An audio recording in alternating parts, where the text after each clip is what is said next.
The results are in, and Lincoln is president. But, not unlike today, many people are unwilling to accept that. For many whites in the American South, the election is not the end, but the very beginning. Hello and welcome to the Brothers' War. Previously, we have covered the election of 1860, and this time we will cover the impact of that highly tumultuous election. This episode will be the very last of the Casus Belli series. After this, we'll be starting the chronological documentary covering each month of the American Civil War 160 years after it happened.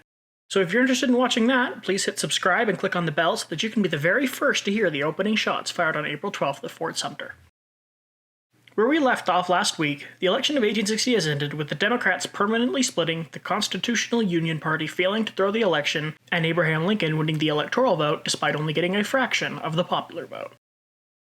Reactions to the election of 1860 can be pulled into three major groups. In one group, we've got the people who are happy, very happy that Lincoln is the president. We've got the Republicans, the Wide Awakes, and the majority of the abolitionists in this camp. In the second group, we've got a bunch of people who are upset that Lincoln is the president. We've got Stephen Douglas and John Bell in this group. But despite all these reservations, this group, as in all elections before and nearly all elections after, will accept the results of the election and move on with their lives. But group number 3 is different. Group number 3 has drunk deeply from the garbage can full of pond water that is the Northern Aggression conspiracy theory.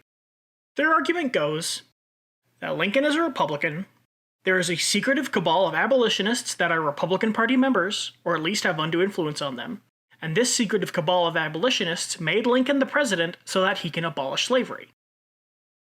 Now, at the root of every conspiracy theory is a little truth. In this case, the pieces of the truth are that there are, in fact, semi-secret societies of abolitionists who want to abolish slavery by any means, including violence. Remember John Brown? An unrelated truth is that there are abolitionists within the Republican Party who these people refer to as the Black Republicans, among other even less savory names. And, of course, Abraham Lincoln is in fact in the Republican Party. Connect the dots. But this line of logic is flawed. Within abolitionist circles, treating abolitionists as a whole group, only those who want to legislate the end of slavery have joined the Republicans. The idea that these abolitionists could control Lincoln is also flawed. History will show that Lincoln has quite a strong grip on his party. But the conspiracy theory stood. It stood then, and more or less, it still exists today. The day before the election in Columbia, South Carolina, the state legislature convened to cast their electoral votes. Before a single ballot had been cast, let alone counted, the electors unanimously voted for Breckinridge. The legislature decided to remain assembled and not adjourn until the full election results had come in, so as best to be able to plot a course of action in the next few days.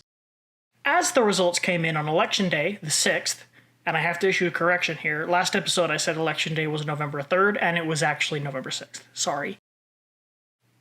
And it became more and more apparent that Lincoln was going to win, the state legislature passed such pieces of reactionary legislature as appropriating $100,000 to the governor for the purchase of arms, and compelling all free black people in the state to either enslave themselves to a master of their choice or leave the state. The following day, the day after the elections, the Stars and Stripes was lowered from flagstaffs all across the state, and the palmetto flag of South Carolina was raised. A convention on secession was to assemble on December 17th. All across the South, the fire eaters went to work. Their worst nightmare, that is, the very suggestion, the vaguest hint of the end of slavery, had been realized. Southerners inside Buchanan's cabinet embezzled federal funds into the government, and one opportunist officer in the Ordnance Department placed an order that hundreds of thousands of rifles be sent to government arsenals in the South, just as a precaution. On December 17th, the convention met in Columbia. 90% of the attendants were slave owners, despite the fact that a majority of South Carolina whites owned no slaves at all. 41% of the attendants owned 50 or more, and 27 owned 100 or more each. An outbreak of smallpox in Columbia meant the convention fled to Charleston, the major port of South Carolina. They reconvened at the Institute Hall of the 20th, and 3 days later, December 23, 1860, 1:15 p.m., the Article of Secession was passed. Providing that the convention had the authority to do so, South Carolina seceded from the United States and was now allegedly an independent and sovereign commonwealth. Instantly, two huge questions arise here. what are President Buchanan and the federal government going to do about this? And provided South Carolina has in fact legally seceded, what happens to all the federal property inside it? The first question has a very simple answer. President Buchanan will do nothing. In an act that will place him number 1 on many top 10 worst presidents lists made throughout history, Buchanan will do nothing either to appease South Carolina back into the Union or force it to do so, and he will not recognize it as independent, nor will he proclaim it an insurrection. The legislature, however, will not remain silent. Seeing Buchanan essentially play Pontius Pilate and wash his hands of all responsibility in his State of the Union address, the House would form a special committee, 1 man from each state, to solve the secession crisis. This committee of 33, formed of 16 Republicans, 14 Democrats, and 3 Constitutional Union Party members, was nearly dead from the start. It would prove too large to be effective, and would be joined by the committee of 13 from the Senate. However, this smaller group was filled with many familiar faces who were not likely to get along with each other, such as Seward, Douglas, Wade, Crittenden, Toombs, and Jeff Davis, among others. As one can assume, this group of men did not really get anything done, as Seward and the Republicans would accept no less a solution as stop talking about secession yesterday and repeal the Article of Secession, and Davis and associates would accept nothing less than reject the results of the election. Davis asked to be removed from the committee after he was appointed, saying that the only thing that would satisfy the South had to be bipartisan, and there was no piece of legislature on earth that the abolitionist Ben Wade and the made my career on the benefits of slavery Robert Toombs will agree upon. Davis went so far as to add his name to a declaration being passed around by Southern senators declaring the, quote, primary object of each slaveholding state ought to be its speedy and absolute separation, unquote, a declaration that would be signed by 2/3 of all Southern legislators in both houses. Yancey, the prince of the fire eaters, would extend this even further to say that, quote, no new guarantees and no new amendments to the Constitution, unquote, would be enough to appease the South.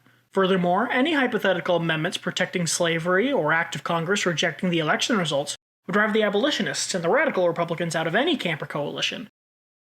But that didn't stop Crittenden from trying. The man who had spent so much effort in his just ignore slavery idea would put forth a compromise proposing 6 amendments to the U.S. Constitution. Number 1, extend the Missouri Compromise line to California.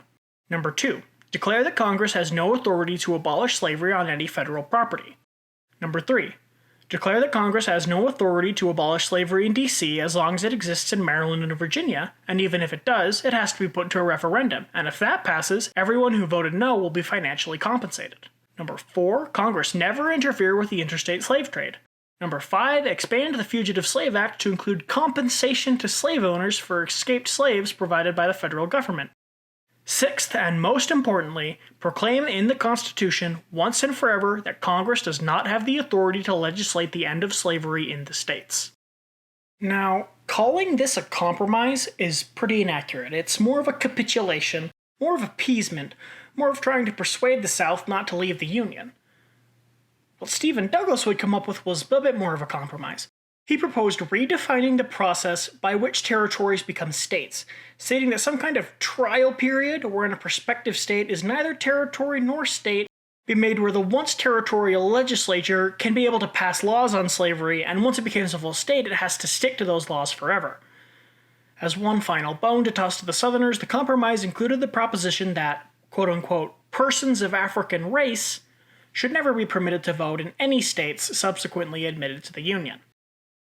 The Crittenden Compromise was vehemently opposed by nearly everyone. Its target audience had already made up their minds on secession. The Crittenden Compromise would fail. The Douglas Compromise would fail as well. Stephen Douglas has fallen from grace, quite frankly. No one listens to him anymore. But the debates in the committees of 33 and 13 would go on until 1861, when in quick succession, Mississippi would secede on January 9th, Florida on the 10th, and Alabama on the 11th, Georgia a week later on the 19th, and Louisiana a week after that on the 26th. As all of this is happening, committees are coming and going and amendments are being proposed, some are passing legislature, but as all of this is going on, there's a crisis in Charleston Harbor. Remember the second question from earlier, the whole federal property in the seceded states thing? Well, it's time for us to evaluate that, and it will be a lot less simple and a lot more bloody than the issue of Buchanan's doing nothing. Across the U.S. Armed Forces, the peacetime army, wave after wave of resignations are being handed in by Southerners who are taking up generalships and colonelcies in their state armed forces. But one man, although he is from Kentucky, is standing firm for the Union. Major Robert Anderson, West Point, class of 1825, was assigned command of the forts at the mouth of the Charleston Harbor the day after the election, and he would actually arrive on the 23rd of November and set up his headquarters at Fort Moultrie, right there on the right. When South Carolina seceded exactly a month later, Anderson would move his garrison on the sly from Fort Moultrie to Fort Sumter from the shore onto the island, so that he would be removed from the angry people of South Carolina and receive further orders. He has made up his mind to not surrender the forts unless he absolutely has to, and specifically under orders from the federal government to do so. The way he moved his garrison was quite clever. He ordered his quartermaster, who operated some small boats, to take some supplies and move past Fort Sumter to Fort Johnson, where he is to wait until 2 guns are fired and then quickly move to Fort Sumter. At sunset, the day after Christmas, the second-in-command, Captain Abner Doubleday, who has no idea about this plan, is ordered to prepare and abandon Fort Moultrie in 20 minutes. Moving to 2 boats without being detected, Anderson's men board the boats, and since there's a 3rd boat at Fort Johnson, the South Carolina militia, who is watching all of this happen, don't suspect that these 2 boats are moving to Fort Sumter. But instead of going to Fort Johnson, the 2 boats stop at Fort Sumter, and they man the fort and secure the entrance as the sun goes down, and by 8 p.m. the stars and stripes wave over Fort Sumter. Some men are left behind in Fort Moultrie, and they spike the guns and burn the carriages of the guns facing Fort Sumter, and they're picked up the following day. Anderson then immediately sends a message for reinforcements to Washington. On the 27th, noticing Fort Moultrie and Fort Johnson are completely empty, the governor of South Carolina, Francis Pickens, who's only been in office a couple days, demands that Anderson abandon Fort Sumter, saying that there was an agreement between the previous governor and President Buchanan that there would be no changes in the composition of forces or their disposition at the harbor. Anderson says he was not aware of any such agreement and Russley refuses to move. Receiving Anderson's note, the commander of the U.S. Army, Brevet Lieutenant General Winfield Scott, concurs with Anderson's assessment that the fort must not be abandoned and that reinforcements to the tune of 250 men should be sent to Sumter immediately aboard the USS Brooklyn. Simultaneously, the South Carolina militia seizes Castle Pinckney, Fort Johnson, and Fort Moultrie, surrounding Fort Sumter. The acting Secretary of War, Joseph Holt, the real Secretary of War, resigned and went south a few days ago, approves Scott's plan, but says that the mission should be best carried out by a civilian vessel for secrecy. They commissioned the Star of the West, and she is scheduled to depart on January 5th.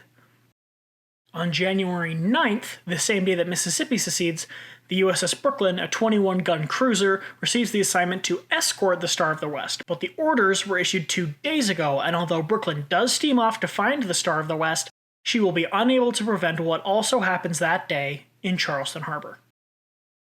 The Star of the West arrived at 1:30 a.m., and the South Carolinians knew it was coming, so did Anderson, but he thought it was fake news. The idea of sending a merchant ship to fight its way through Charleston Harbor seemed, not unjustifiably, absurd to him.